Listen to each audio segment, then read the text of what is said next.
Selamat malam untuk kita semua. Berjumpa lagi dengan saya Putra Hasilon Sidaruk dengan NIM 170403103, mahasiswa Teknik Industri USU tahun 2017. Pada kesempatan saat ini, saya akan membahas tentang beberapa pertanyaan tentang analisa perancangan perusahaan. Langsung saja ke pertanyaan pertama. Apa sih kegunaan studi kelayakan? Jadi, ada beberapa kegunaan dari studi kelayakan.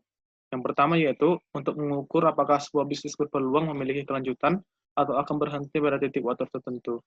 Yang kedua yaitu memperkecil risiko kerugian perusahaan. Yang ketiga, mempermudah perencanaan bisnis. Yang keempat, melancarkan pelaksanaan bisnis. Yang kelima, mempermudah melakukan pengawasan. Kemudian yang terakhir adalah mempermudah pengendalian dalam perusahaan tersebut. Kemudian kita lanjut ke pertanyaan yang kedua, yaitu apa perbedaan dari studi kelayakan bisnis dan studi kelayakan proyek. Pada tabel tersebut sudah dapat kita jelaskan bahwa studi kelayakan bisnis itu kegiatan atau objeknya yaitu pada kegiatan bisnis atau usaha. Sementara studi kelayakan proyek berfokus pada proyek.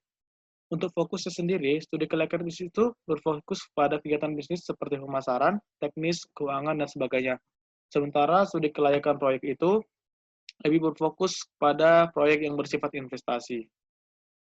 Kemudian dari segi tujuannya, studi kelayakan bisnis itu bertujuan untuk mengambil keputusan apakah bisnis dapat dikerjakan, ditunda, atau dihentikan.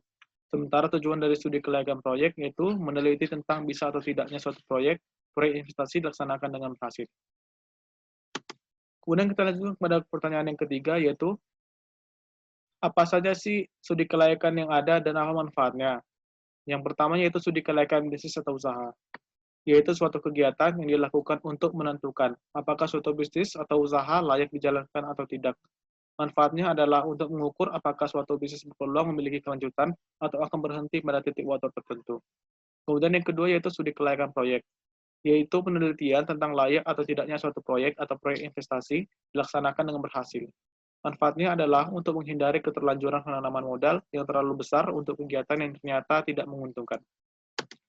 Kemudian yang ketiga yaitu studi kelayakan finansial, adalah penelitian tentang layak atau tidaknya suatu proyek dilaksanakan ditinjau dari aspek finansial. Manfaatnya adalah agar menghindari kerugian apabila terjadi proyek tidak menguntungkan.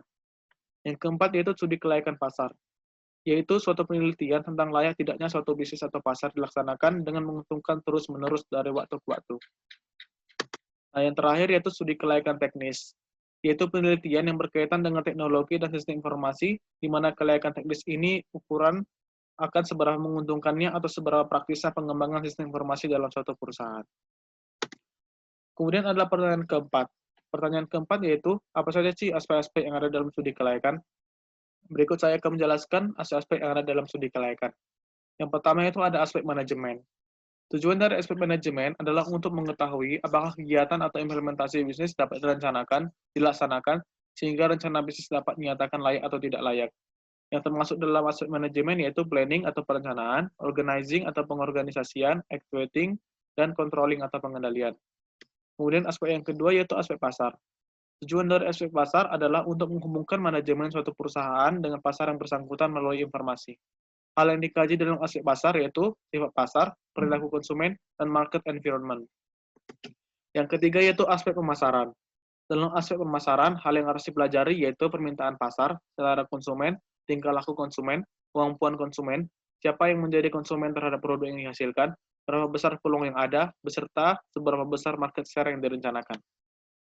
Aspek yang keempat, yaitu ada aspek sumber daya manusia. Aspek sumber daya manusia dalam studi kelayakan meliputi, yang pertama adalah desain pekerjaan, job value, kapasitas SDM, recruitment, productivity, training and development, performance appraisal, compensation and benefit, career planning, and return judgment atau penghematan.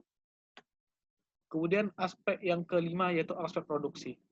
Analisis dalam aspek produksi adalah untuk menilai kesiapan perusahaan dalam menjalankan usahanya dengan menilai ketetapan lokasi dan layout serta kesiapan mesin yang digunakan. Kemudian dilanjutkan lagi pada aspek yang keenam yaitu aspek keuangan. Aspek keuangan pada studi kelayakan digunakan untuk menilai keuangan perusahaan, diantaranya perolehan sumber dana, estimasi pendapatan dan jenis investasi, beserta biaya yang dikeluarkan selama investasi, serta proyeksi laporan keuangan yang terdiri dari laporan laba rugi, neraca, dan arus kas. Kemudian aspek yang terakhir yaitu aspek teknologi informasi. Aspek teknologi informasi itu meliputi pemilihan teknologi, struktur bisnis teknologi informasi, peluang bersaing di pasar bebas, tren TI masa depan, dan kode etik profesional TI atau teknik atau teknologi informasi. Nah, kemudian ada pertanyaan yang terakhir, yaitu pertanyaan yang kelima, pelajaran atau materi kuliah apa saja sih yang digunakan dalam menyusun studi kelayakan? Pada tabel ini dapat kita lihat bahwa ada beberapa materi atau pelajaran yang dapat digunakan untuk menyusun studi kelayakan.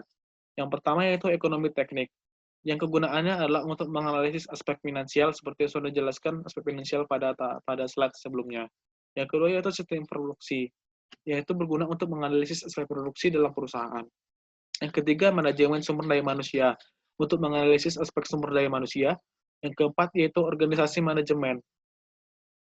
Kegunaannya adalah untuk menganalisis aspek manajemen. Kemudian yang kelima yaitu manajemen pemasaran, berfungsi untuk menganalisis aspek pasar dan pemasaran perusahaan. Yang keenam yaitu perancangan informasi, yang berfungsi untuk menganalisis aspek sistem informasi dalam perusahaan. Kemudian yang terakhir yaitu manajemen teknologi, berguna untuk menganalisis teknologi dalam perusahaan. Demikian yang dapat saya sampaikan terkait dengan pertanyaan-pertanyaan pada analisis perancangan perusahaan. Apabila ada perkataan yang salah atau yang tidak berkenan, saya mohon maaf. Terima kasih.